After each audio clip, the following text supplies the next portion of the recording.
ati yo irabeshya irateranya, ati muyime rwose amatwi. Gusa rero iyo nda nini yaririmbaga byari bigifite n'uruvugiro ku ngoma ya MRND-CD, u Rwanda rutararushaho kugusha ishyano ngo ruyogozwe n'indanyango inda mpyisi ya FPR-DMI n'ishami ritindi yashibutse rya RNC-DMI naryo tujya tuvuga, tuzana kuvuga uno munsi. Ati inda nini irabeshya, iti dukora ibi ngibi byaze kitwarira. Ati kuvuga rero ko inda nini n'ikinyoma ruba rugeretse.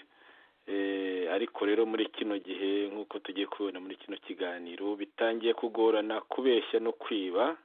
Bitangiye rwose kubeshya. Hari abaciye umugani ngo iyo ikinyoma gifashe ascenseur lift yihuta, ukuri ko kwifatira esikariye ingazi, urugendo rw'ukuri rugafata igihe kirekire, ariko amaherezo ukuri kwazamutse buhoro kugera iyo kugomba kujya kwemye.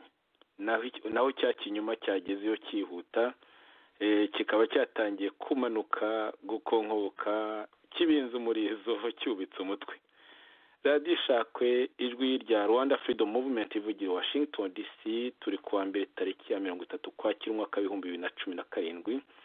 Dufite saa 11 z'amanywa n'iminota 6 isaha ya Washington DC, saa 5 z'ijoro n'iminota 6 isaha ya Kigali, saa 4 z'ijoro isaha n'iminota 7 isaha ya Bruxelles, Paris na Geneva, saa 3 z'ijoro n'iminota 7 isaha ya London, tukagira na saa 4 z'ijoro n'iminota 7 isaha ya Helsinki muri Finland. Ikiganiro twabateguriye uno munsi gifite ino nyito P5 cyangwa P5 mu muhengeri na FPR-DMI ku gitutu gikomeye, igice cya gatatu, kuko nk'uko mubyibuka kuwa mbere ushize tariki ya 23 twavuze iyo twaganiriye kuri iyo nyito igice cya kabiri cyakurikiraga birumvikana icya mbere. Muri kino gice rero cya gatatu P5 P5 mu muhengeri na FPR-DMI ku gitutu gikomeye, muri kumwe nanjye Joseph Ngarambe, ndabashubuje inshuti za radio Ishakwe. Muri kumwe kandi na Bwana Jonathan Musonera, amwe mu bagize komite nkuru y'ishyaka Ishakwe Rwanda Freedom Movement, akaba n'umunyamabanga mukuru wungirije w'iryo shyaka. Muvandimwe Jonathan, reka ngo ufungure mikoro, nanjye kuvuga ngo vuga kandi mikoro yawe ntarayifungurira, reka none nyifungure. Ndayifunguye, nagira ngo noneho niba uriho unyumva ufata ijambo usuhuze abakunzi baradishaka, noneho tubone gutangira. Uranyumva neza Jonathan? Ndakumva neza muvandimwe Joseph, ndakumva niba nawe unyumva neza. Ndakumva neza rwose. Ndakuramukije rwose Joseph, ndakuramukije. Amahoro. Turashima Imana cyane, nizere ko nawe uri amahoro. Natwe turaho, turashimira Imana. Ubwo rero reka nsuhuze abakunzi bacu, kandi mbere y'uko mbasuhuza mbanze nyine ngushimira ibiganiro byiza dutegurira n'uyu mwanya ukomeye ufata wo kugira ngo tubashe kuganirira abakunzi bacu n'abanyarwanda muri rusange, kugira ngo tubagezeho bimwe ku birebana n'imibereho cyangwa se ubuzima bw'abanyarwanda muri politike uko bumeze, ndetse twerekane n'uburyo ibinyoma bigenda bikoreshwa cyangwa byagiye bikoreshwa mu gusenya umuryango nyarwanda, bikaza kutuviramo ibibazo by'ubwicanyi, bya jenoside n'ibindi byaha by'intambara.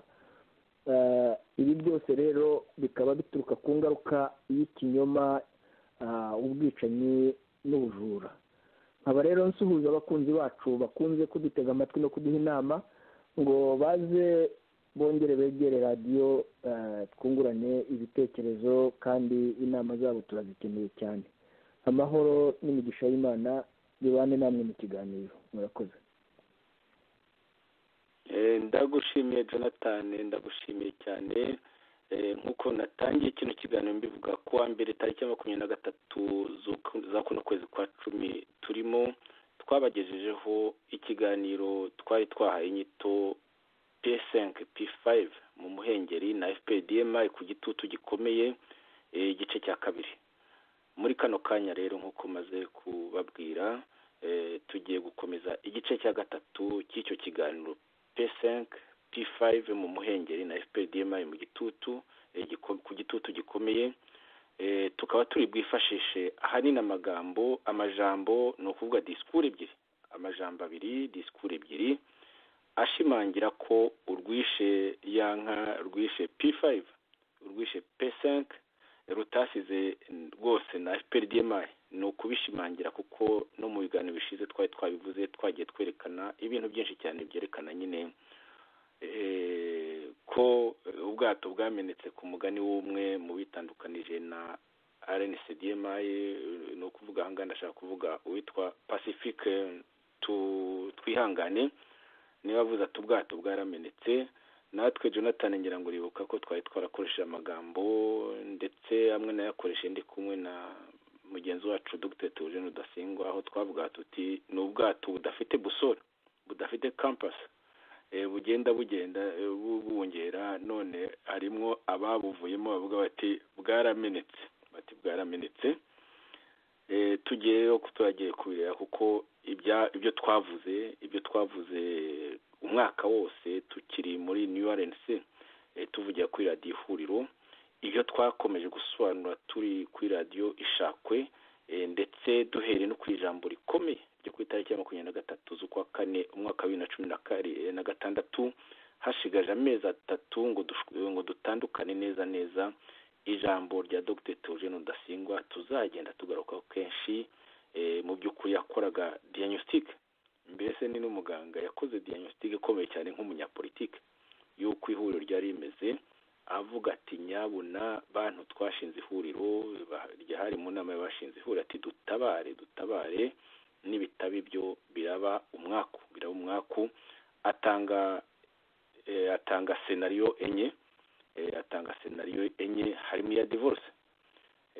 gusa rero icyo abo ngabo bariho bashimuta ihuriro nyine, bari barekereje kuva mbere dukora cyane, barekereje bariho bareba ukuntu bazarishimuta, bo nyine iyo divorce nayo ntabwo yabakanze.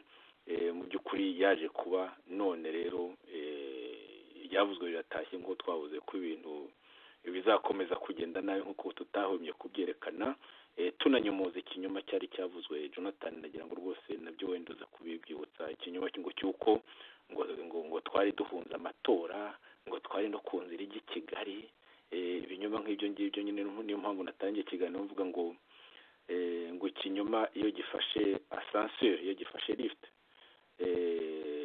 kigerayo kare, ariko ukuri kwafashe ingazi, kwafashe za escalier, kukagerayo gutinze ariko kukagerayo kwemye, mu gihe ikinyoma kiba cyagaragaye gitangiye ahubwo gukonkoboka, kimanuka ascenseur ahubwo giye yihanuka, kiba cyatangiye ibyo ngibyo nyine. nibyo niyo yashusho natanze tugitangira ijambo. rero turi butangiriyeho ni irya Kagame wa FPDMI, ijambo aherutse kuvuga mu rurimi rw'icyongereza, yarivuze mu rurimi rw'icyongereza kuwa gatanu tariki ya 27 z'ukwezi kwa 10 2017, mu muhango wo kwizihiza isabukuru ya 21 ya Unity Club intwara mu rumuri, association ya Jeannette Nyiramongi umudamu we.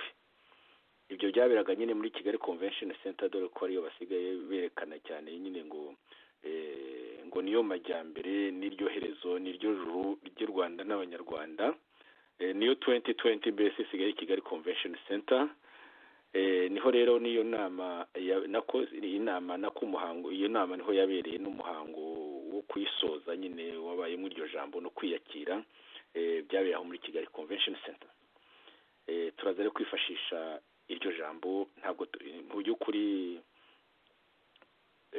Kagame nyine yarivuze mu bihe bibi, nk'iyo ari mu bihe bibi, akambije agahanga, asuhuza imitima, avuga amagambo acurikiranye, akora interuro ntazirangize, ubona mu yandi magambo amerewe nabi atazi n'iyari ariho yinuba nyine yigize victim avuga ati abazungu bandembeje, ati abazungu ni abantu babi bahora bambaza.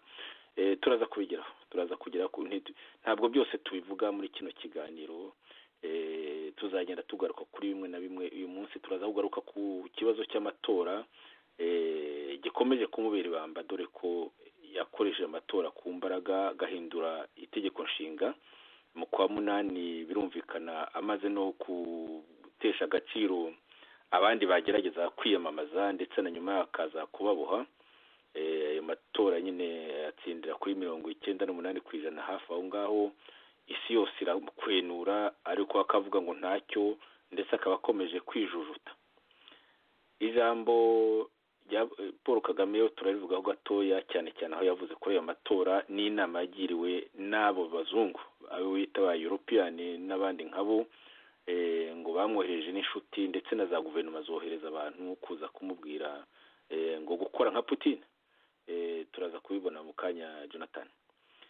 Ijambo rindi rya kabiri turi bwifashishe ni ryasomwe kuko Kagame we ahenshi nubwo haba harimo n'abamuteguriye ntasoma ibyinshi. Ayo marangamutima ye ayavuga nyine yireba mu kirere, kandi ubona yari yazanye urupapuro rwanditseho discours ntayikurikize. Ariko rero Ali Abdul Karim wo muri RNC DMI we yasomye rwose mu kinyarwanda bimugoye, nawe bimuvunnye nawe, nk'uko tuza kubyumva nyine muri iryo jambo rye mu gice cya kabiri. Yasomye mu kinyarwanda, asoma rwose, aranabyivugira ko yari asoma. Ni ukuvuga ku itariki ya 29 z'ukwa 10 tariki uno mwaka turimo nyine, ku cyumweru ni hari ejo. Ibyo byabaye ejo, mu gihe ibyo byo kwa Kagame hari hashize iminsi bibaye no kuwa gatanu. Aza nyine kuvuga ko ivirirana hemorrhagie bleeding rikomeje muri RNC-DMI. Bararyemera, noneho ntibajya muri bya bindi bya nta gikuba cyacitse nk'uko byagenze abamambre fondateur bane bose ku 9 bari basigaye, kuko umwe yari yarishwe ari we Colonel Karegeya. Bane bose bagiye baza kufata ngo kuvuga amagambo ngo nta gikuba cyacitse.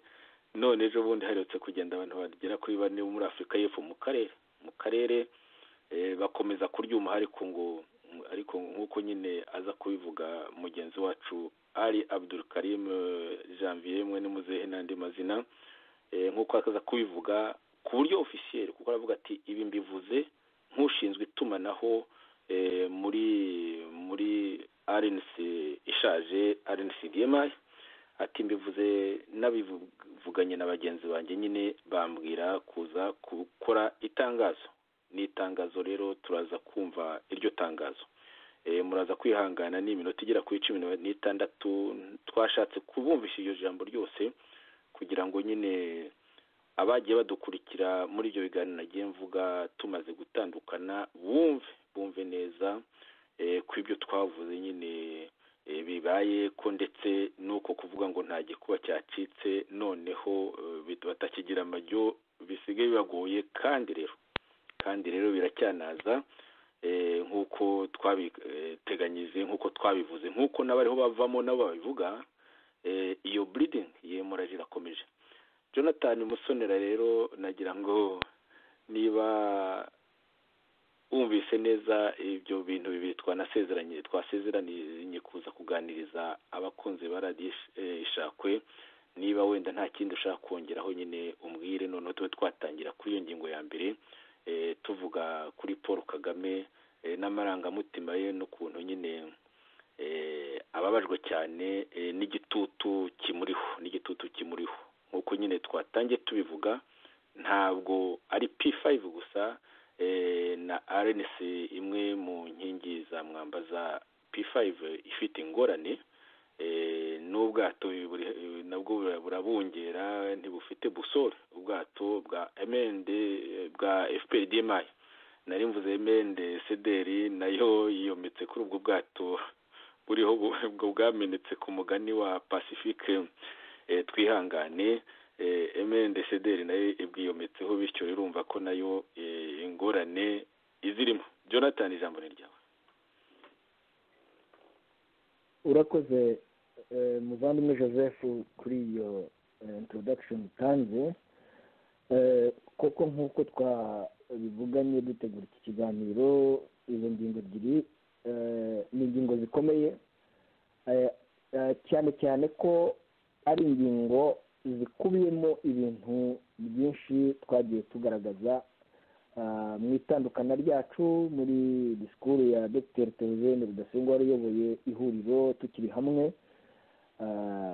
Harimo ya mahitamo ane nk'uko byagiye bigaragara mu byo twagiye tuvuga kuri radiyo. Ikinyoma mu by'ukuri nicyo twagiye tugaragaza ko kubakira buri gihe ku kinyoma byanze bikunze amaherezo kirasenyuka. Usanga rero mu by'ukuri ibi bintu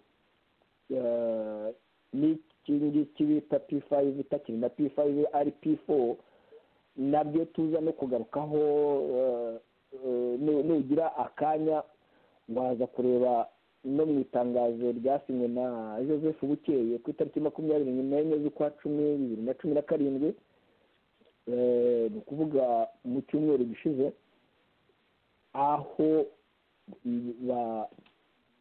bakiyita P5 cyangwa se P5 kandi harimo ishyaka rimwe ryavuyemo rya PS Imberakuri, ariko bakaguma ku kinyoma cyo kubeshya no kwereka abantu ko bakiri hamwe kandi baranabyiyandikiye nabo ubwabo. Ngira ngo no muri iryo jambo rya Ali Abdul Karim mu kinyoma gikomeye aracyavuga P5 cyangwa P5. Ibi rero niko yabigenje rwose mu kiganiro cya Jean Paul igihe ni iki cyo kuwa gatanu ushize, kuwa gatanu tariki ya 27, niko rwose mu kiganiro igihe ni iki cya Jean Paul niko yavuze rwose mu musozo avuga ko ibintu bimeze neza bihabanye cyane n'ibyo yavuze ejo ku cyumweru hashize iminsi 2 gusa, aho yaranavuze ngo ibintu bimeze neza, ngo baraho baragumye na P5 itariho mu by'ukuri nk'uko bivuze Jonathan. Najya ngo bigukonfirme, ntabwo ndi bubizane kuko iyo disikuru ni ndende bihagije, wenda tuzazana ako ka audio ikindi gihe. Yarabivuze kwa gatanu, ntabwo ari ngombwa ko wenda tubivugaho gusa. Nagira ngo nibutse ukuntu ibyo binyoma bigenda bizurungutana, nibyo twerekana imikorere mu by'ukuri ya RNC ishaje, iyo RNC ya Kayumba na DMI bakoresha ikinyoma nk'icya FPR DMI, kuko urebye itandukana ryacu nabo ni iki kinyoma n'iterabwoba byubakiye ku mutwe mutoya w'abatutsi b'abasirikare, ndetse bari banagizwe cyane n'abakoreraga Kigali, banamaze gutahwa already. Harimo nyine abari bagize etat major ya Kayumba. Aha rero uribuka Joseph ko bavugaga ngo nta gikuba cyacitse ngo abantu 3 bagiye, kandi ndetse ko banabeshyaga nyine ntitwari na 3 gusa, twari benshi, bari banarenze nawe. ariko ikibazo ni uko harimo abashinzwe gicika uko hagiye bangahe cyangwa se hapfuye bangahe. Aha naho noneho byabananiye. Kuwa gatanu bavuga ko nta gikuba cyacitse, nta kibazo gihari. None ari Abdul Karim ejo araboroga, ni ari cyangwa se Dike cyangwa se Janvier, ubwo wenda twumva bazahita mwize, kuko ibi nabyo ni ikinyoma gishingiye no kutavuga izina ry'umuntu bwite, ngo abe avuga izina rimuranga, ahora ahindagura amazina kuri radiyo itahuka no mu buzima bwe. Ibyo nabyo kandi uwo ngo niwe muvugizi wa RNC ishaje. Ibi rero tuvuga cyane biba byubakiye mu kinyoma, byubakiye mu nda nini, byubakiye mu bwicanyi. Ibi nibyo byubatse Kagame na DMI, ni nabyo barimo bubakisha muri RNC DMI ya Kayumba. kubeshya, guhora buri gihe ibintu byabo byose bishingiye ku kinyoma, badashobora kugaragaza ukuri ko bafite ikibazo banashake umuti. Ugasanga hano baravuga ubu hariya barivuguruza, ari nabyo by'ibingibi byo gutinya kugaragaza ko P5 yamaze kugira ibibazo kubera imikorere ishingiye ku kinyoma no kubeshyana. Ugasanga barakiyita P5 kandi baramaze no kumenya ko hari ishyaka rimwe ryavuyemo binanditse biri hanze. Nkaba rero Joseph wenda naguha umwanya ugakomeza ikiganiro. Icyo nashaka kugaragaza gusa ni uko kuba uri muri opozisiyo urwanya Kagame na DMI n'agatsiko k'abanyabinyoma n'abicanyi b'ibisambo, noneho no muri opozisiyo kubaka ikinyoma n'ubusambo no kugira inda nini, ibi nabyo ni ibintu dukwiye kwamagana, kuko opozisiyo ntikwiye kumera icyo. Opozisiyo ikwiye kwiyopoza kuri ibyo ngibyo FPR DMI ikoresha. Urakoze Joseph. Ndagushimiye Jonathan. Mbere yo kugira ngo tujye ku iryo jambo nyine twateganyije mu mwanya wa kabiri, iyo jambo rya Ali Abdul Karim, aho yagerageza guhumuriza abayoboke bandi basigaye ba RNC, ihuriro nyarwanda, RNC DMI, RNC ishaje. Mbere yo kugira ngo tugere kuri iryo jambo rye, reka twongere tugaruke gatoya ku ijambo rya Paul Kagame. Ijambo naryo ryari ryuzuyemo amaganya menshi, ijambo mu by'ukuri yinuba ngo amatora uko yagenze, ano matora arangiye ngo n'ubundi ntibayashakaga. Hari muri iryo jambo rye nyine, ijambo atangira agira ati yishimira, atangira amwenyura rwose, amwenyura ati ndishimye kubera ko Unity Club ubu ituma imbere yanjye mvugisha ababaye abaminisitiri bagera kuri 200 bagiye bajya muri za guverinoma zinyuranye. Ati mu gihe ubusanzwe mu kazi gasanzwe mba ndi kumwe n'abaminisitiri bagera kuri 15, 20 cyangwa 25. Aha rwose nibutse ko yamwenyuraga akaba yanahawe n'amashyi. Ati rero tugeze ku rwego rwo kumva icyiza cyaturuka mu bantu n'ikiba abantu bashobora kuba bakora. Aha ati ndashaka kuvuga za narratives ebyiri ku bavuga u Rwanda. Murumva rero ko amahanga uko avuga u Rwanda muri iki gihe ari ibintu bimubabaje. Yahise rwose nyuma yo kumwenyura avuga ati muri 200 mwanyuze muri za guverinoma zinyuranye n'abafasha banyu. Ati rwose ati ibi bintu ati abagera kuri 200 banyuze muri za guverinoma, ati ni ibintu binejeje, ati kuko nyine ati turabikesha iyi Unity Club, ati naho ubundi mba ndi kumwe na bakeya gusa rero naho yatangiye yego ndaza kubigeraho, nabyo yatangiye abanenga ngo harimo abavuye muri guverinoma batishimye, ngo iyo bari hirya ngo barabivuga ko batishimye ngo bikamugeraho nabyo ndaza kubigeraho. Nubwo yatangiye avuga ngo arishimye ariko yarabakiriye cyane, turaza kubiganiraho. Ubundi yatangiye ati muri ino rero ati twatangiye muri za destruction, ati ibintu byarasenyutse, ati turubaka, ati kandi urugendo rwo kubaka rurakomeje. Ati nubwo hari izo za narratives ku Rwanda bavuga u Rwanda uko rutari, ati ariko twebwe tukomeje inzira yacu, niko nyine bakunze no kuvuga, ariko byagezeho bikabayobera bakatongana bagatukana, izo za narratives zikabakorgoshora.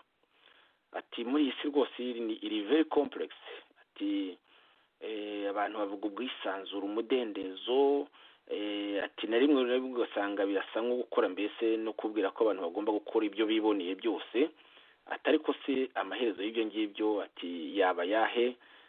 Ati amamiliyoni y'abantu baretse buri wese agatekereza uko ashatse, agakora uko ashatse, uko yishakiye, ati amaherezo rwose yaba yahe? Ati aha niho ibintu bibera insobe, bibera complex. Ati rero ati outcome, ati mu by'ukuri resulta y'ibyo bintu yagombye kwibazwaho ku bintu nk'ibyo. Aha Jonathan ngira ngo urumva ko avuga yuko kureka abantu bakisanzura bagatanga ibitekerezo byabo. Ibyo bintu ari akajagari. Nibyo avuga nyine ko abavuga ko nta espace ya deba ihari ari abantu nyine bashaka akajagari, babuze ukubaka nyine n'iterambere. Akavuga ati hariho za story ebyiri mu Rwanda, ati hariho abantu batekereza ku buryo nk'ubwo ngubwo, atera ko amaherezo bagombye kwibaza yuko hariho u Rwanda umutungo rusange, hagomba kubakwa stability. Mu yandi magambo, ahantu hari ukwisanzura, aho umuntu ashobora kuvuga icyo atekereza n'ibintu bituma hatabaho stability. Agaruka rero kuri Unity Club, akabashimagiza nanone, akavuga ko abagera kuri 200 bateraniye aho ngaho, ariko akabacyurira ati hariho abavuye muri guverinoma bagenda batishimye, bakabivuga bikangeraho. Ati niyo baje muri Unity Club baba batishimye, ati nkaho bari barizanye muri cabinet.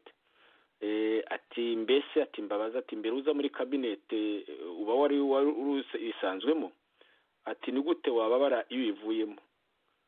Jonathan aho rero umuntu akibaza ko yabaye perezida yarigeze kumuha ku buryo yabacyura byo ngibyo. Akomeza nyine ashima iyo Unity Club ngo ikomeza kugira abo bose abanyamuryango, abatishimye abishimye n'abatishimye, ngo kimwe nabo bashakanye, ngo bityo amaganya yabo akagabanuka.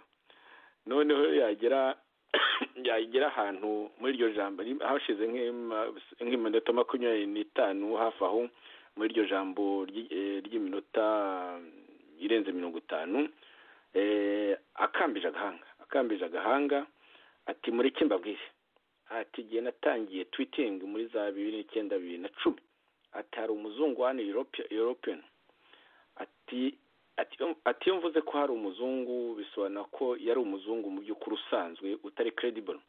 Ati twakomeje kujya impaka, ati rimwe yanyandikiye kuri Twitter ndamusubiza, dukomeza kujya impaka, nyandikira musubiza, ati mubwira ko u Rwanda ariho avuga atari rwo, ati kandi ko na Kagame ariho avuga atari we.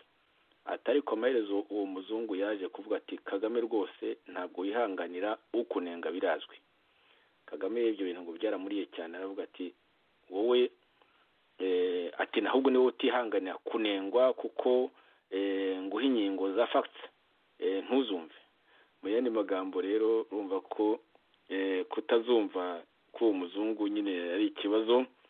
Gusa rero uwo muzungu so waravuze ko Kagame atihanganira umunenga, kuko niko bimeza, arabafunga arabica. Uwo muzungu we kuvuga ngo niwe utihangana nta facts, kuko avuga ngo za facts nta facts. Yavuga ko umuzungu hari abantu yishe batavuga rumwe, cyangwa yafunze, cyangwa se yatoteje ku bundi buryo. Aza kugera ku banyafurika bagenzi, aravuga ngo abazungu mu by'uko asa n'uvuga ko ngo abazungu aribo baborora nyine, kuko ngo usanga abandi banyafurika babumvira, ngo upfa kuba ari umuzungu gusa. Nko kuvuga nyine ati giye bati abazungu mbafata nk'abandi, kandi Jonathan uzi ukuntu ajya no kwigisha mu mashuri abanza yabo nyine, kugira ngo ibyo witwe ko yigishije abazungu yabiranzeho, niko tuvuga mu Gifaransa, mu Kinyarwanda yabiranzeho mu yandi magambo, ariko abari havuga nyine ko ibintu by'abazungu batamukanga. Jonathan wagira icyo uvuga aho ngaho mbere yo kugira ngo dukomeze? Ahubwo abatinya kubi, kuko iyo urebye muri iriya jambo ukuntu yari yakanuye amaso n'uburyo yahumekaga insigane, ikikwereka ko kandi birakurikira iminsi amaze yirukanka muri bino bihugu. Yavuye hano mu Bwongereza havanye ubusa, ajya muri Amerika, ngira ngo naho ubwo yahavanye ubusa, arongera agaruka ahangaha, abana bamuha utuntu tw'udukombe ngo twishime nuko. Wareba rero ukuntu umutima uba uri mu gicu. None se niba atabatinya abirukankira mw'iki, cyangwa abahumeka insigane kubera iki? Avuga ngo abazungu bamubwiye gutya, amavuta y'indege ahora atwika bajyahe. Izo ndege se ahubwo yari yakora iki? Yego, ibyo byose yabikuye mu maboko yabo, ntabwo yabikuye mu mitsi ye. yabikuye mu maboko yabo no mu maraso y'abanyarwanda, ariko ariyemera gusa. Ni ukuvuga ngo burya iyo umuntu ari umunyabwoba buri gihe akoresha imvugo zo kwiyemera, zo gukangata, akubwira ati wangira ute kandi areba uri igihangange imbere ye ushobora no kumuhuha akagwa. Ariko kubera iyo ni imvugo y'ubwoba, binagaragara no muri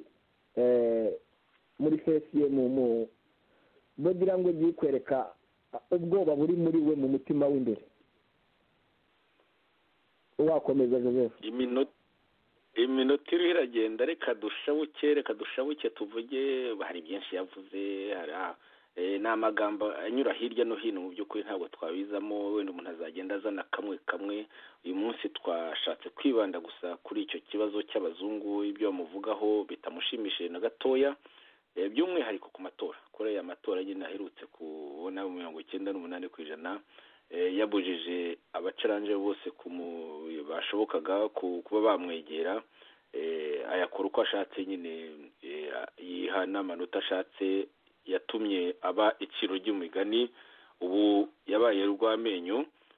Biramubabaje rero, biramubabaje, ariko ntekereza ko kumuha urw'amenyo atari cyo kimubaje cyane kurusha wenda ibindi ariho akorerwa, nko kwimwa imfashanyo n'inguzanyo ndetse hirya no hino, kuko nibyo bintu bikunze kumurakaza kurusha n'ayo magambo. Reka rero dufate amagambo makeya cyane muri kino kinyamakuru cya DMI, iki cya Rushyashya, Rutindi Rushyashya. Niho umuntu yakura wenda byihuta ayo magambo yavuze, iyo nama ngo yagiriwe yo kugira ngo abe yava ku perezida, noneho abivaho ibyanyura rureshwa, ashyireho washaka amutegekeremo, noneho azabagaruka.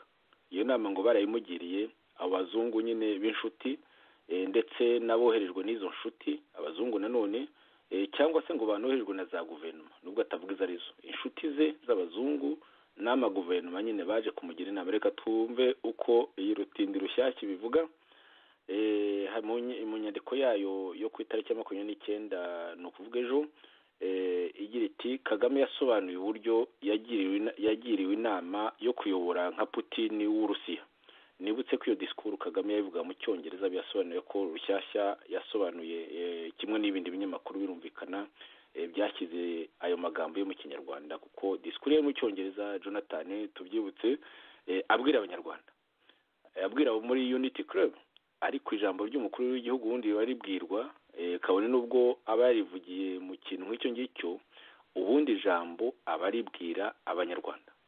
Kandi nabo ngabo ni abantu bakomeye bahagarariye abanyarwanda, n'ubu ndetse mu mirimo inyuranye barabahagarariye. Ni umuntu yavuga ko ari abakozi mu rwego rwo hejuru, nabo batakiri ba minisitiri, bamwe bari mu zindi nzego zikomeye.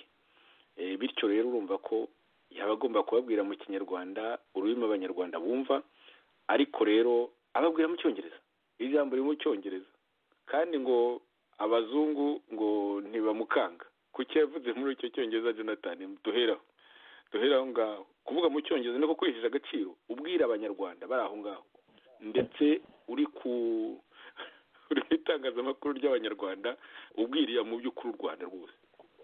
Urumva ukuntu byagenze mu Cyongereza. Reka nako nagira ngo yakomeza kugira ngo iminota itadutwika. Nadushiranye ahubwo. Kagame ngo yasobanuye uburyo yagiriwe inama yo kuyobora nka Putin w'Uburusiya. Inyandiko yatangiye igira iti umukuru w'igihugu aravuga uburyo yagiriwe inama yo kuva ku butegetsi agakomeza gufasha uwamusimbuye, ariko nyuma akazongera kuba perezida. Ati umukuru w'igihugu yabitangarije mu muhango wo kwizihiza isabukuru y'imyaka 21 y'umuryango Unity Club Intwararumuri. Ati yasobanuye uburyo hari abazungu bigeze kumubwira ko akwiye kuva ku butegetsi akabuha undi muntu, ariko ngo hashira igihe akazongera akaba perezida. Aho ngo bamubwiraga ko akwiye kubikora nk'uko perezida w'Uburusiya Vladimir Putin yabikoze.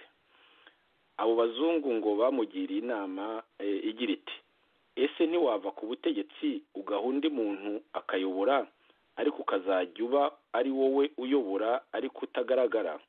ati hashira igihe ukazagaruka ukongera ukayobora. Perezida Kagame avuga ko yahise abwira abo bazungu ngo iyo nama arayakiriye, ahita ababaza ngo niba nta yindi nama ya kabiri bamugira, ngo banamuhaye amazina ya bamwe mu bayobozi bagakwiye kumusimbura, ariko ngo akazajya abaha amabwiriza y'ibyo bakora nyuma akazongera kugaruka ku butegetsi. Nyuma yo kumva iyo nama yagiriwe, Perezida Kagame yarababajije ati yababajije niba nta yindi nama ya gatatu bamuha ntibagira iyo bamugira. Yagize ati narababwiye nti mwampaye amahitamo abiri, murambwira kugira uwo nigana, mukanambwira ngo nshigaje ngo nishakire unsimbura, noneho njye muha amabwiriza agomba kugenderaho, kandi mwe murabyemera, kandi mwebwe muvuga ko muri abambere muri demokarasi, kandi ari namwe muyitwigisha. Demokarasi ni uko muyikora, noneho mukaba ari mwe munampitiramo abazansimbura. Ese nuko iwanyu mukora muri demokarasi? Iyo niyo demokarasi mushaka kutwigisha? Inyandiko irakomeza igihe itereka nyirangize, si ndende cyane ariko ni ndende, reka ndebe utundi navuga. Perezida Kagame avuga ko abazungu badatekereza ku Rwanda, ahubwo batekereza ku bayobozi barwo gusa bagamije uburyo babakoresha uko bishakiye. Ati ntabwo ari igihugu nk'u Rwanda, ntabwo ari abanyarwanda bakubwira demokarasi, bakakubwira uburenganzira bwa muntu, bakakubwira iki, ariko ntabwo bajya batekereza abaturage. Ibyo nibyo bakora mu by'ukuri, batekereza inyungu zabo gusa, inyungu bakura mu gukoresha abayobozi b'ibihugu. Uko niko kuri guhari, nta kindi kitari icyo. Avuga ku matora, Perezida Kagame yavuze ko ibyabaye ari abanyarwanda babikoze, aho ngo nta n'undi ukwiye kubagira inama y'icyo bagakwiye gukora. Yanavuze ku muryango Human Rights Watch uharanira uburenganzira bwa muntu urushinja u Rwanda kutubahiriza uburenganzira bw'abantu. Avuga ko ubwe yubahiriza uburenganzira kurusha abo babyitirira. Yagize ati nubahiriza uburenganzira bwa muntu kurusha ibyo wowe ukora byo kwirirwa uvuga gusa. Nashyize ubuzima bwanjye mu kaga nuko naharaniraga uburenganzira bwanjye kubera n'uburenganzira bw'abanyarwanda. Ntabwo nitaye kuri abo birirwa bavuga gusa.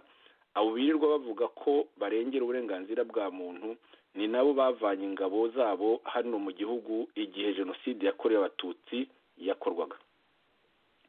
Ati ikinyamakuru gikomeza kivuga kiti, yavuze ati, yongeyeho ati none bakavuga ngo baharanira uburenganzira bwa muntu, bakaba ari bo bavuga demokarasi, bavuga ibyo byose bidafite agaciro. Bakuye ingabo hano kandi njyewe nari ndi hano ndi kurwana, none bari kwandika ngo Kagame abangamira uburenganzira bwa muntu, ngo ndi umunyagitugu.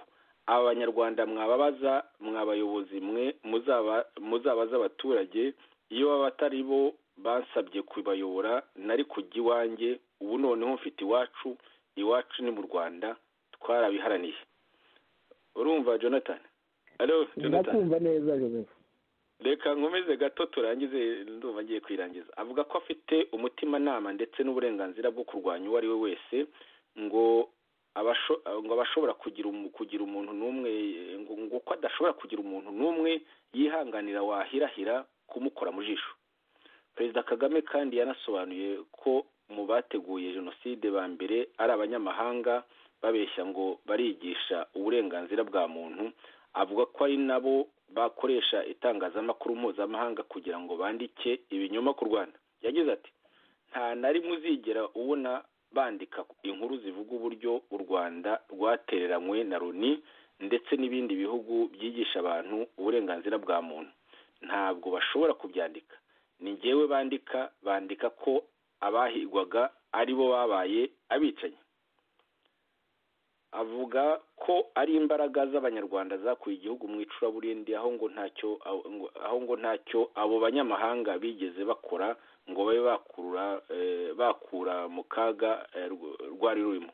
umukuru w'igihugu yanavuze ko ubwo yageraga mu Rwanda mu 1990 yasanze abanyarwanda bahabwa ibyo kurya n'ishami rya Loni rishinzwe ibiribwa ndetse na USAID. Avuga ko icyo gihe ubuhinzi butahabwaga agaciro. Yasobanuye ko muri 2007 ari bwo ubuhinzi bwinjiye mu rwego ruteza imbere igihugu. Kuzamura urwego rw'ubuhinzi abanyamahanga babyise gukoresha igitugu. Ngo kuzamura urwego rw'ubuhinzi abanyamahanga babyise gukoresha igitugu.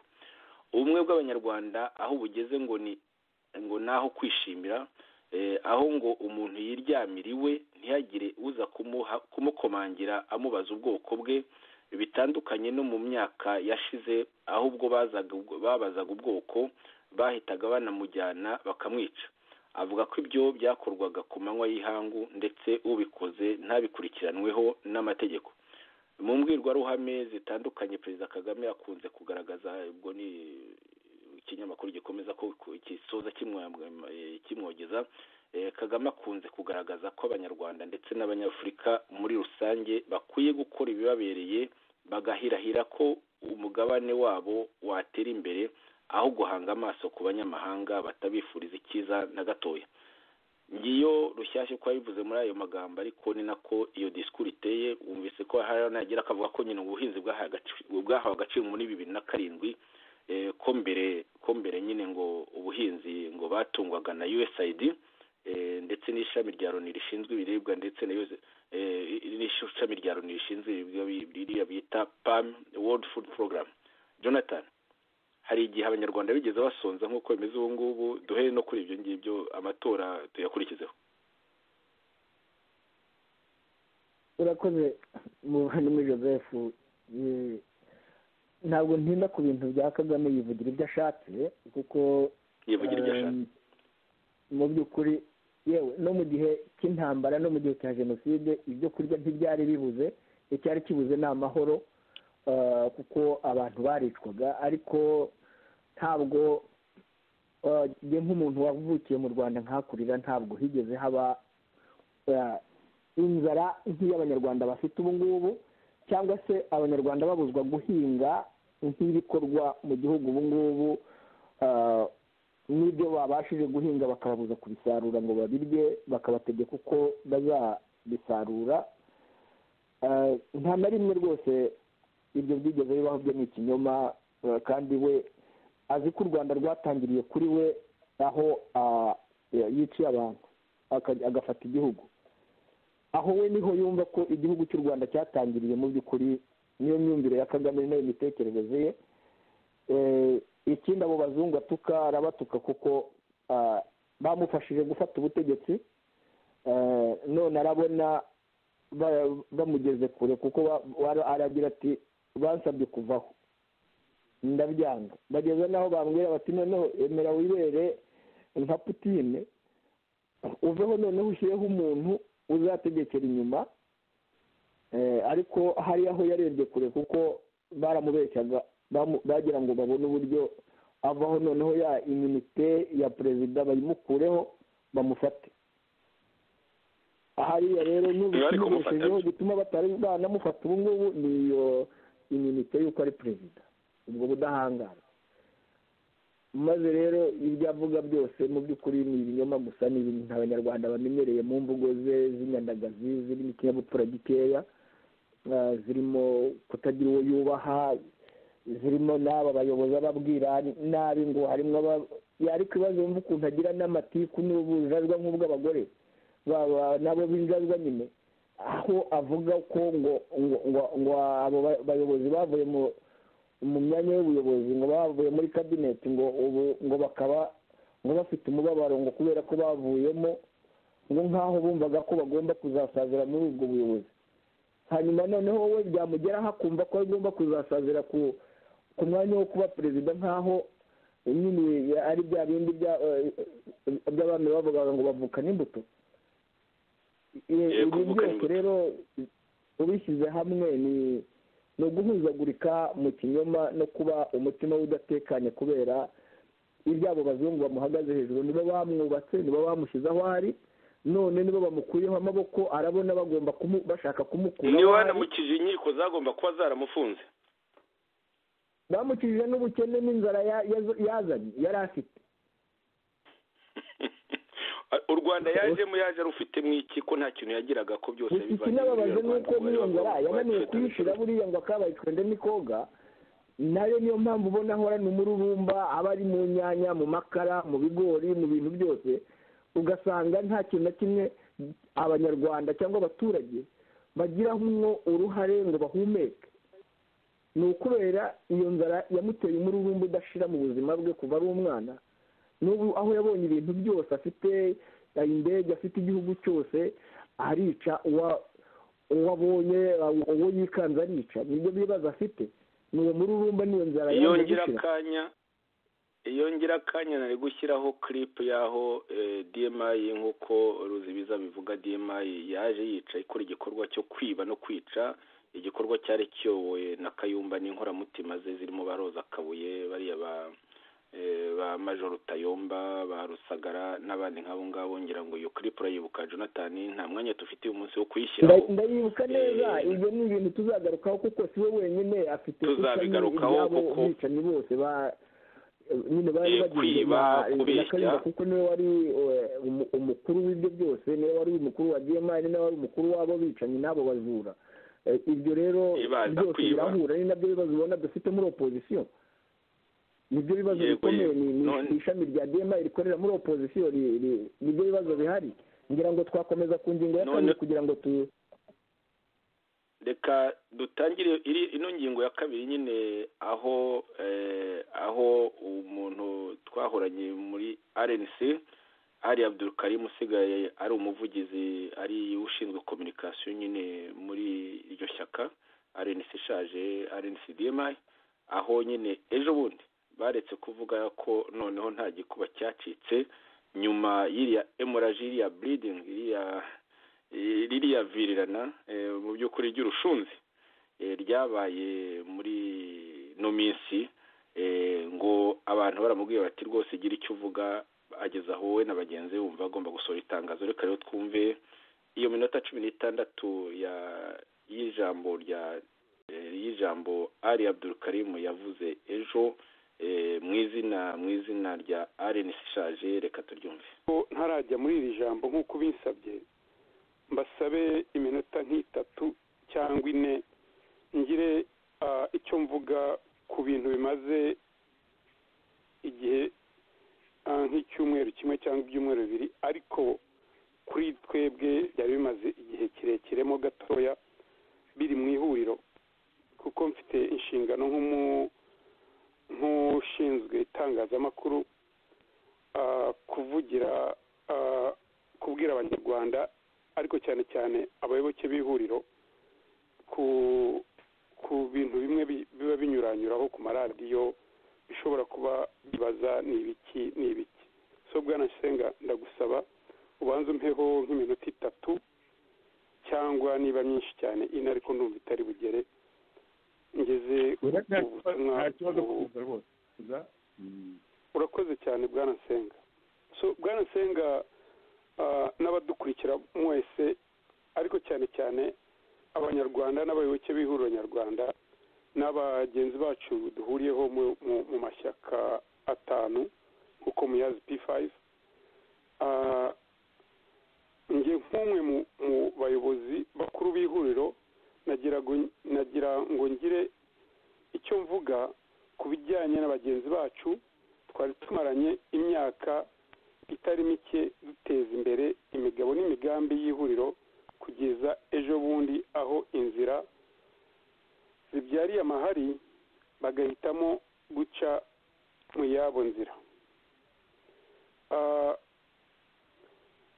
Iyo abantu mwari musanganywe mutandukanye birababaza cyane. Sinavuga ko natwe twishimiye kuba twaratakaje abayoboke nka bariya, byaba bivuze ko nta mutima tugira nk'abantu bari mu ihuriro cyangwa nk'abayobozi b'ihuriro cyangwa abayoboke b'ihuriro. So birababaje iyo muba mumaze igihe murimo kubaka ikintu murikorana hamwe mukora inshingano muba mwarihaye bikageza igihe aho bamwe bumva bagomba gufata indi nzira. ariko kuba tutarabashije kubagumana bivuze ko natwe nk'abayobozi b'ihuriro n'ihuriro ubwaryo biba bivuze yuko hari aho wenda hari utuntu duto tuba tutarabonye cyangwa wenda nk'ibimenyetso cyangwa nk'ibiki ngo tugire ukuntu twaba twabyifatamo neza. Bikaba rero ari ikintu nk'ibi ndimo kubivuga ariko mvuga nk'uko tubabaye gusa, ariko ni ibintu byo tugomba kwiga tukareba niba wenda hashobora kuba harabaye nk'ikosa cyangwa hari nk'ibintu wenda byaba bitarabanogeye dushobora kureba ukuntu twanoza. So niyo haba niyo cyaba ari gitoya kugenda kwabo cyaba ari ikintu gito, ariko ni ikintu tugomba kwigiraho kuko tuvuga yuko turi organization yiga, organization irimo gukura, organization igomba kubera buri munyarwanda. So stati z'ihuriro nyarwanda RNC zemeza ko kwinjira mu ihuriro kimwe no kurivamo ari ubushake n'uburenganzira bwa buri muyoboke. Ntawe duhatira kuriyoboka nk'uko ntawe tunahatira kurigumamo.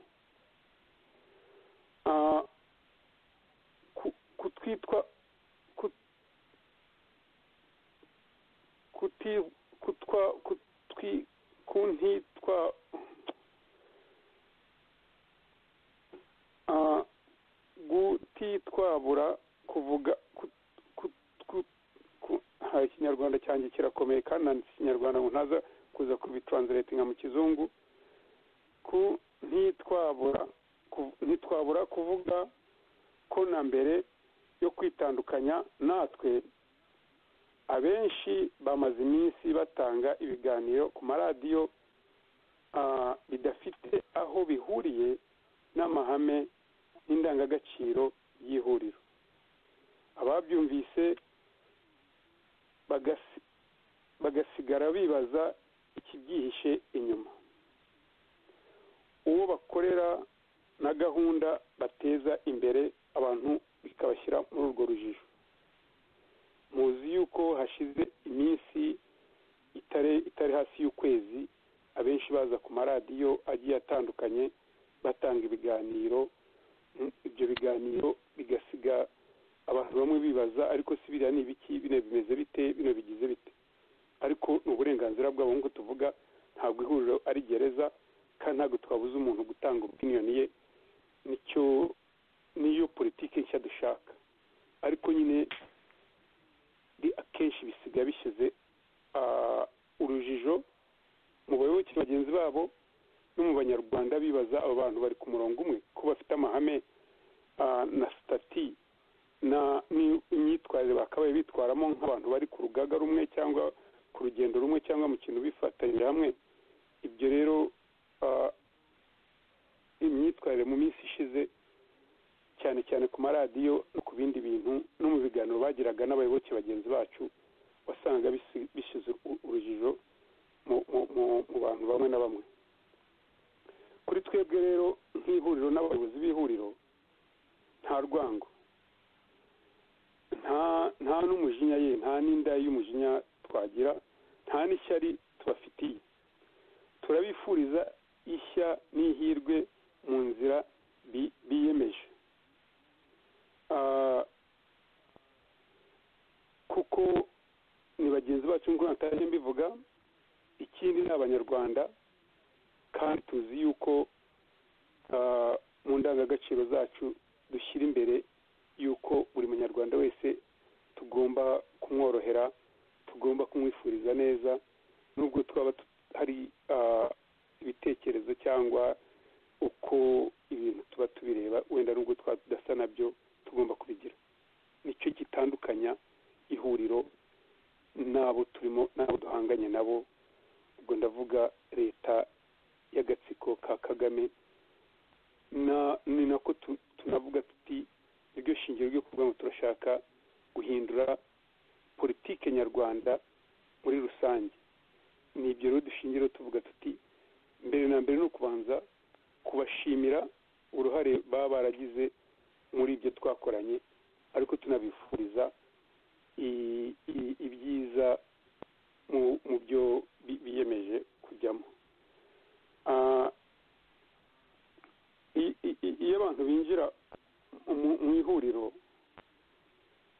nta na hamwe mwumvise bishyira mu itangazamakuru.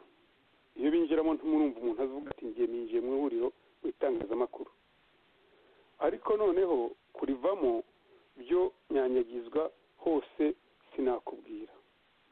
Harya ibyo biba bigamije iki?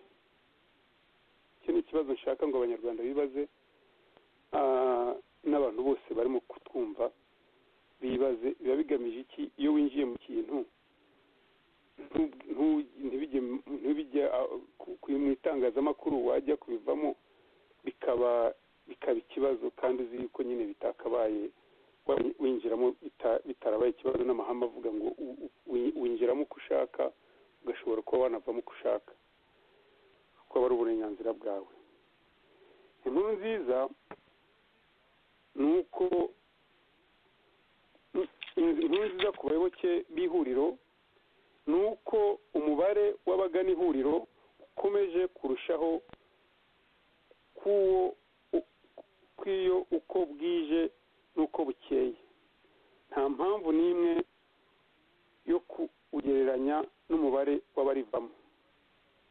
Isubiremo, inkuru nziza ni uko dufite benshi barimo kutugana, cyane cyane bashingiye ku byo barimo kubona turimo gukora nk'ihuriro, bashingiye kubona ukuntu tugumye mu kizungu bita steadfast, dufite na fortitude, ariko tunagira n'iki, tunereka imigabo n'imigambi buri gihe uko bigenda bigira.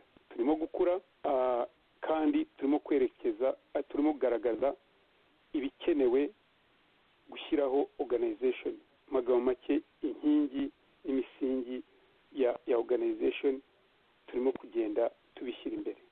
So abatugana babanje kwirinda ngo barebere ni benshi cyane, ariko of course agomba kubaho wenda badashobora wenda kwihanganira ko urugendo rugenda rurerure, nka bya bindi bavuga ngo bitinze bihanuza intwari.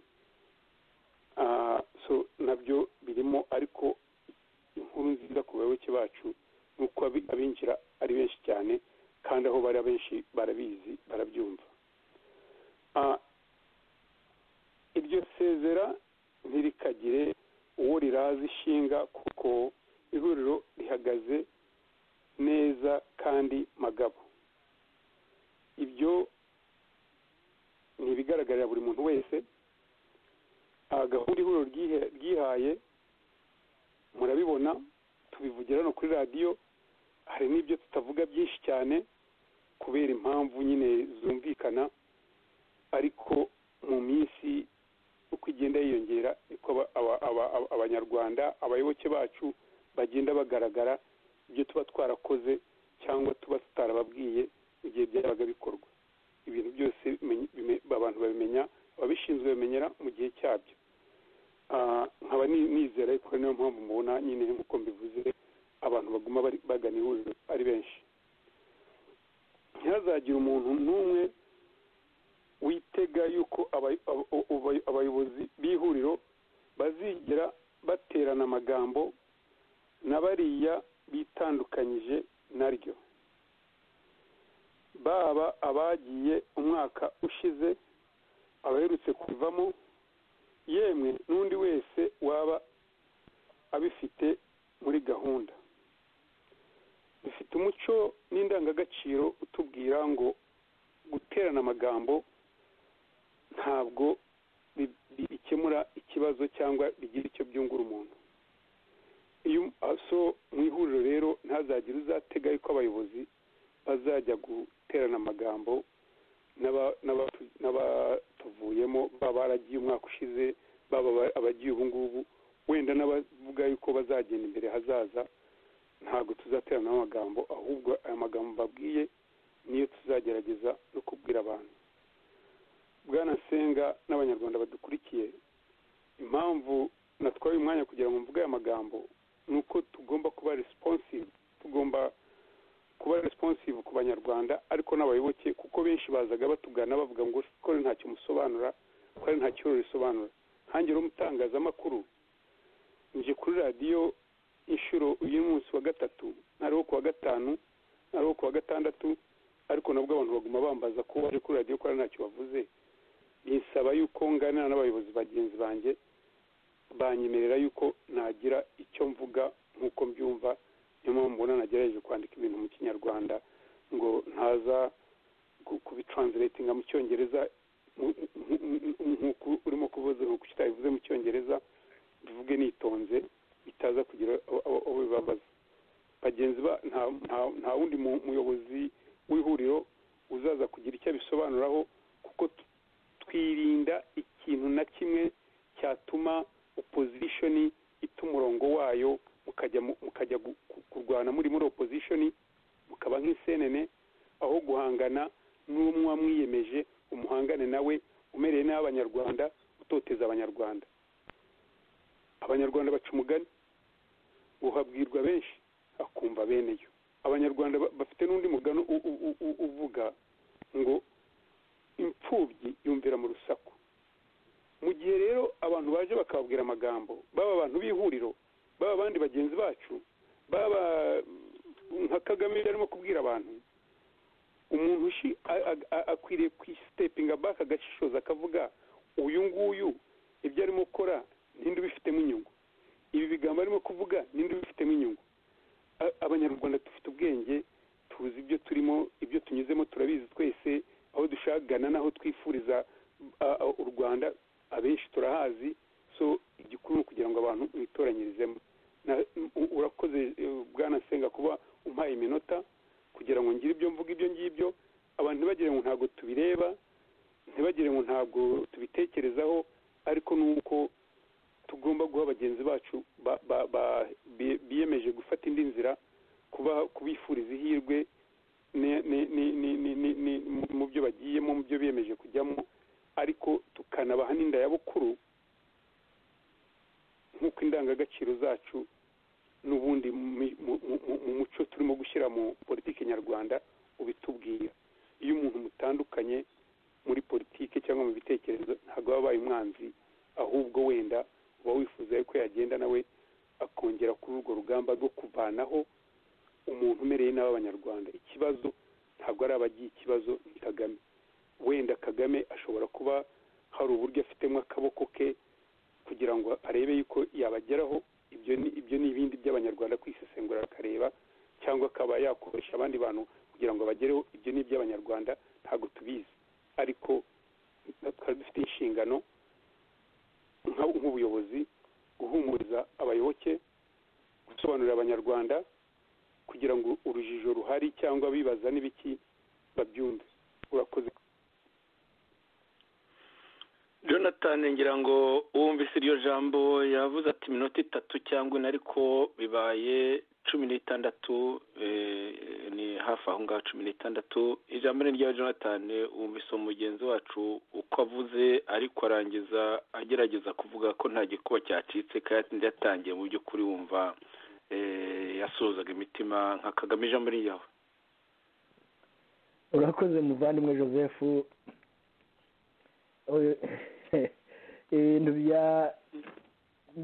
bya ari Abudurukarimu Dike Janvier mwene muzehe birangora cyane, kuko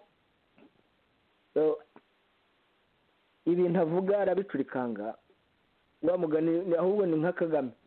Kugira ngo usobanukirwe neza n'ibintu avuga, ubishakemo n'icyo na message yashakaga gutanga, urakiyoberwa. Aratangira nawe asuhuza imitima, afite akababaro k'abagenda, akarangiza avuga ko nta gikuba cyacitse. Yego. Kandi noneho akavuga ngo abantu bakwiye kwisobanura ngo barebe ngo niba ngo ari ibigambo gusa, akarangiza nanone agira ati arahavuga ngo Kagame ngo hari aho yaba afitemo n'ukuboko, mu yandi magambo urumva arashaka gutsindagira ibyo bamaze iminsi bandika nyine ko aba bavuye muri RNC kuri za rugari ya MNDCD ikorera muri RNC ko bakoreshwa na Kigali.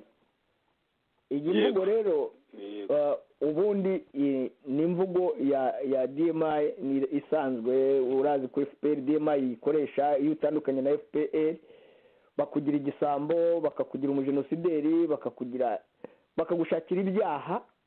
Iyo kwa Kayumba rero nayo iyo utandukanye nabo bavuga ko Kigali yaguhaye amafaranga, ngira ngo dutandukana nabo warabibonye badushushanya na badani na Kagame n'amadolari mu bitugu, amadolari yego none aba bavandimwe nabo batandukanye nanone na DMI ya Kayumba muri RNC. Urumva ibyo bamaze iminsi bavuga byarabashegeshe, none batangiye kuvuga ko haba harimo ukuboko kwa Kagame ngo afite ibyo ashaka kubakoresha. Ikindi akagira ati ibi ni ibigambo, ngo wareba ngo muri ibyo bigambo inyungu waba ufitemo, inyungu se waba ufite mu bigambo nk'ibi ngibi wumvise koko ni iyihe abanyarwanda bafitemo, cyane ko ari n'umunyabinyoma. Yes, ko kuba mu by'ukuri ikinyarwanda kimugora ntabwo ari we wenda n'ubuhunzi yabayemo, ariko nanemere ko adashoboye kukivuga, adashoboye no kucyandika, n'ababimwandikiye kubisoma byamugoye. Yibuze avuga ati ibintu banyandikiye birangoye kubivuga, reka mbivuge mu mvugo yanjye, yibuze atange message mu mvugo ye. Ariko kubera ko ni discours officiel bamwandikiye, nabyo yabicurikanze. Kubera iki? Kubera ko muri discours yuzuyemo ibinyoma, kugira ngo ubashe kwishyira ku murongo ni ibintu bigoye cyane cyane, kuko iyo uhereye mu itangiriro ry'iri jambo rye ukazamo hagati no mu iherezo ryaryo, biragenda byisubiranyamo. Aratangira aganya, aratangira ashimira abo bakoranye, aratangira avuga ko kugenda ari uburenganzira bwabo, ko RNC atari prison abantu bagomba kwinjiramo, bagiye kwa Kagame. Yarangiza akarangiza avuga nyine ko bagiye kwa Kagame. Yarangiza kandi akongera akavuga ngo ntabwo yumva impamvu ngo iyo baza muri RNC ntibajya kuri radiyo, ngo bayisohokamo ngo bakajya ku maradiyo kuvuga. None se kandi ko batanga uburenganzira bwo kuvuga ibyo umuntu atekereza, byo kukibiba ikibazo kugira ngo umuntu niba atandukanye nabo, niba avuze bumva ko ari ikibazo. Ngibyo twari turi mu byo kwa Kagame, nk'ibyo twari kumwe. Nese ubundi umuntu yaza muri RNC abazi ko aje mu bintu byiza, yageramo agasanga ni n'agahomamunwa, yasohokamo avuga ati nahuye n'ibintu by'agahomamunwa, ibyo ngibyo bwamubuza kubivuga gute? Kuko akizamo ntabwo aba yari yagahura nabyo, asohokamo avuga ibyo akuyemo nabyo. ngo bafite konsinyi yo kutavuga. None se ninde wamubwiye kuvuga? Noneho ikindi cyo harya baje kuvuga nkatwe baradutsinda ntibanatuvuga, baje kuvugana natwe bavuga iki? Ko tuvugisha ukuri, ko nta kuri bavugisha, bababeshya ko ibyo tuvuga tuba tubifitiye igihamya, ndetse bimwe tukaba twanabyerekana, harimo n'ibyo tuterekana. Ikindi cyo twavuze biriho birigaragaza. Bo baza se bakavuga iki Jonathan? Ikindi cyo batabagiye kwa Kagame, eta majoro ya Kayumba ntitumaze iminsi tuvuga ko yibere kwa Kagame. Ba Rwarinda Mike, ba Rubagumya Apollo, ba Nkubana Emmanuel, abo bose ntibari kwa Kagame ari bo nkanswa bandi bariho bahimbira nk'uko baduhimbiye. Jonathan, ijambo ryawe.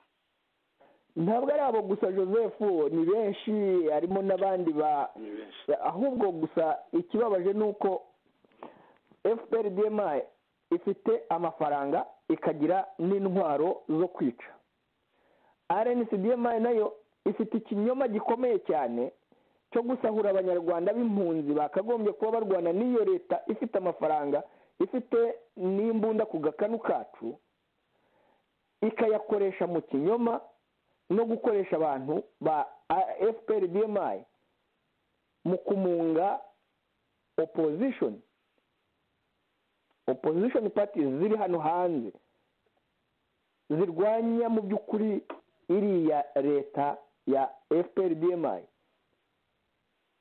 Icyo kinyoma kikazunguruka, reba uburyo kimaze gusenya amashyaka, none cyamaze kwinjira muri P5, isigaye ari P4, nayo ntiriho, nayo iracyakoresha ikinyoma cyo kubeshya ko bakiri P5. Urwo ruzurungutane rw'ibinyoma nibyo bituma mu by'ukuri abarwanya leta ya FPRDMI bigoye kugira ngo abanyarwanda bazashyire hamwe bayirwanye bivuye inyuma. Kubera iki? Kubera ko iyo DMI iri muri opposition hanze, yubatswe na RNC Kayumba n'ako gatsiko ke kabo batutsi b'abasirikare, biragoye cyane kuko imaze dutandukana. Ureba ntabwo hari hashira n'imyaka 2, hashize umwaka n'igice. Reba ibyakurikiyeho, reba akaduruvayo kari muri P5, reba akaduruvayo kari muri RNC. Mu bigaragara n'ubuyobozi bwa RNC ntabwo bubaho. Kubera iki? Kubera ko bwubatse mu kinyoma, bugendera mu kinyoma cya DMI, ibagusha mu mutego ku buryo ubu nabo basa nk'abantu bari muri koma. Ubuyobozi Joseph mvuga, ndagira ngo mvuge ku buyobozi bwo hejuru, uhereye kuri chairman, vice chairman, n'abamwungirije na secretary n'umubitsi, bose baguye muri koma.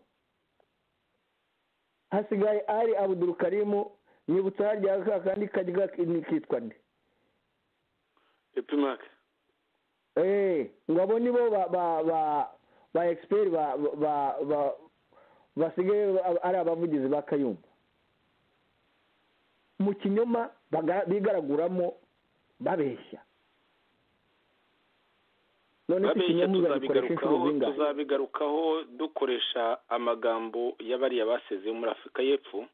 Ikindi cyo nta kuntu bavuga ngo abakadere bameze nkabo barimwe batangiranye n'ihuriro, bakoze izina, bubatse amazina yabo, bubaka n'izina ry'ihuriro, barimo abo ba Sankara, barimo aho ngaho ba Pacifique.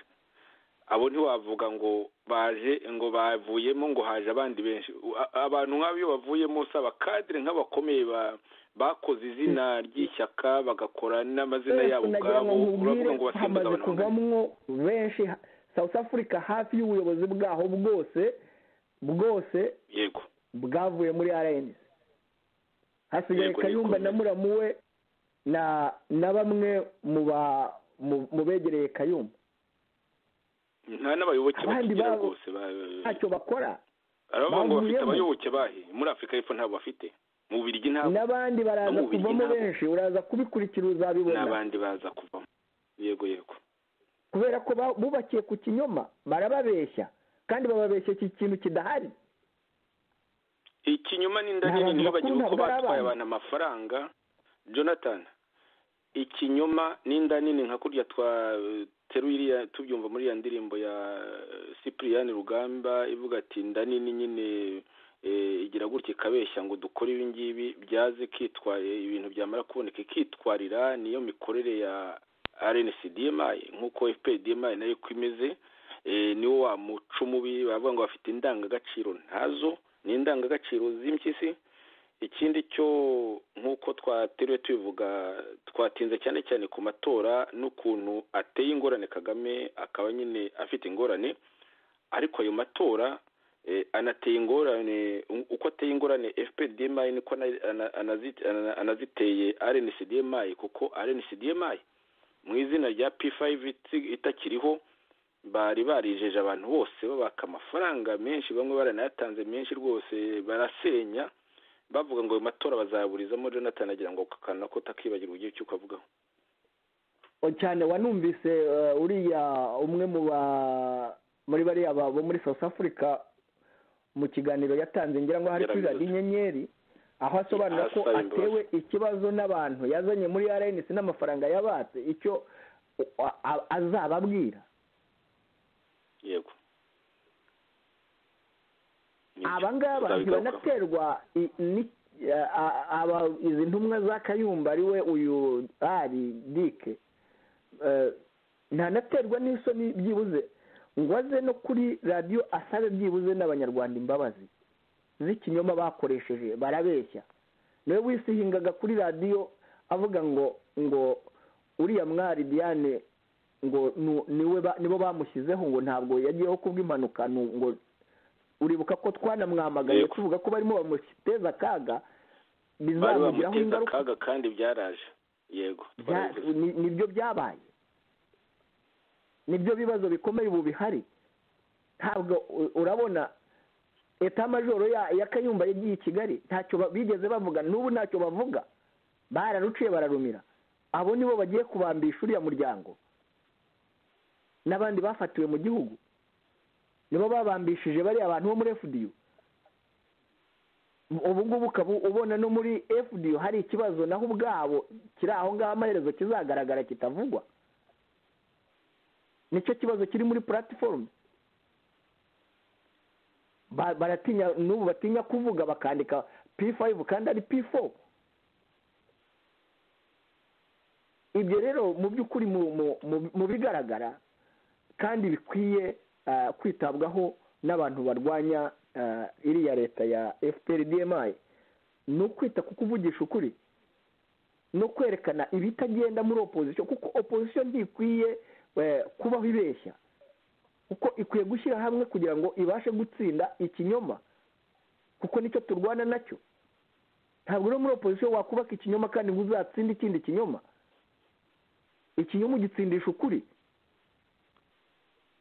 Bakwiye kwiga kuvugisha ukuri, bakiga kuvugisha ukuri ku byatubayeho, ku mateka yacu, ku ruhare buri wese yagize muri ayo mateka, n'uburyo abanyarwanda bakwiye gushyira hamwe kugira ngo bazagere ku nzira yo mu buryo bwo kwiyunga no kuba bagira igihugu kitabamo kumena amaraso.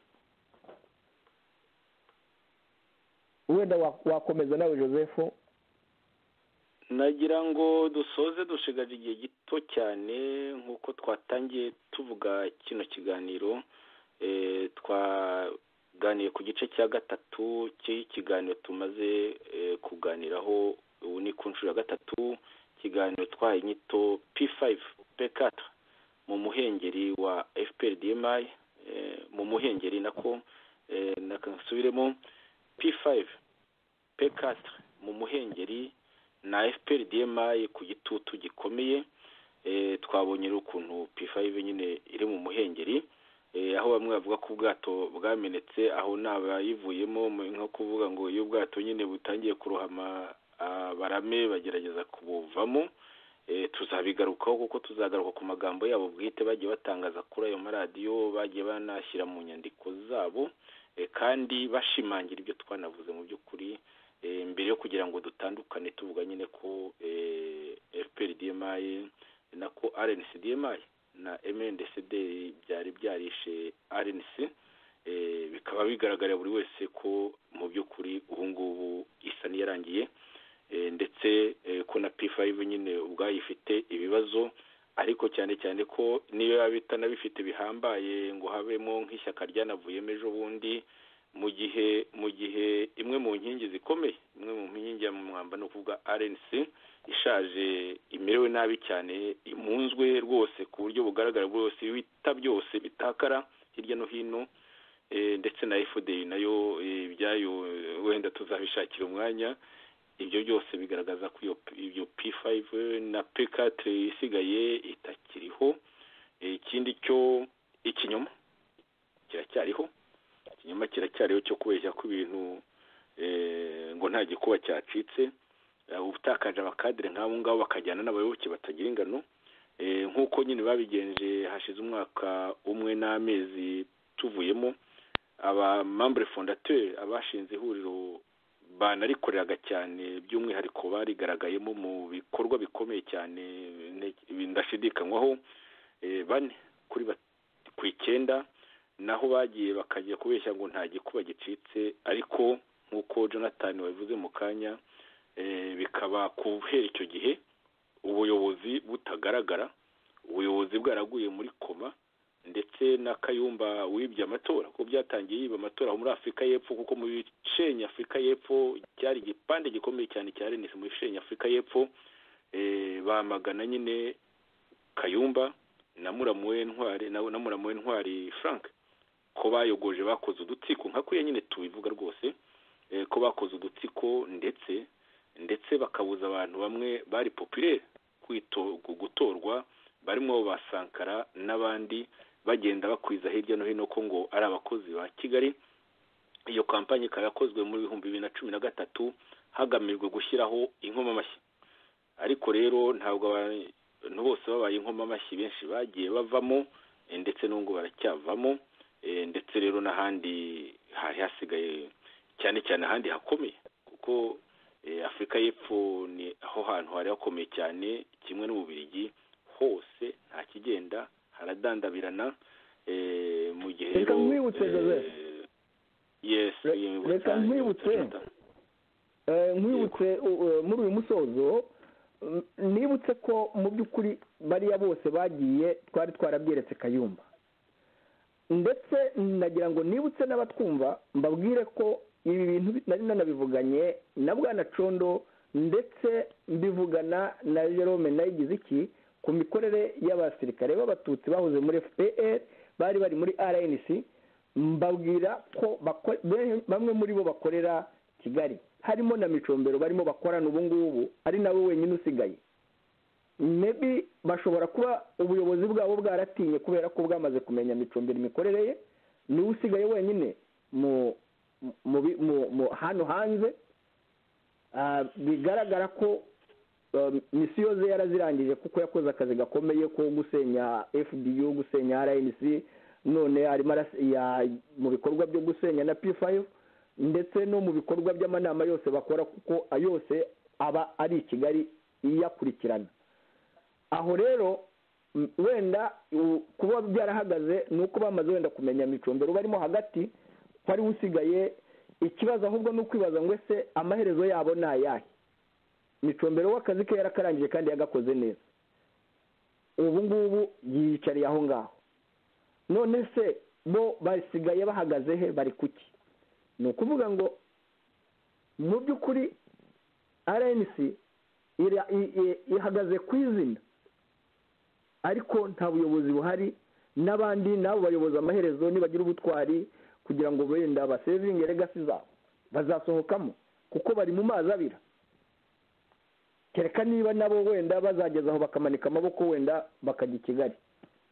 Nicyo ngicyo nasorezaho gusa, no kuburira abanyarwanda bari muri opposition kugira ngo bitonde cyane, kuko DMI ikorera muri opposition zimwe na zimwe hano hanze mu mashyaka, kandi bikaba bigoranye kugira ngo intego zabo bazazigereho bazisangiye na Kigali.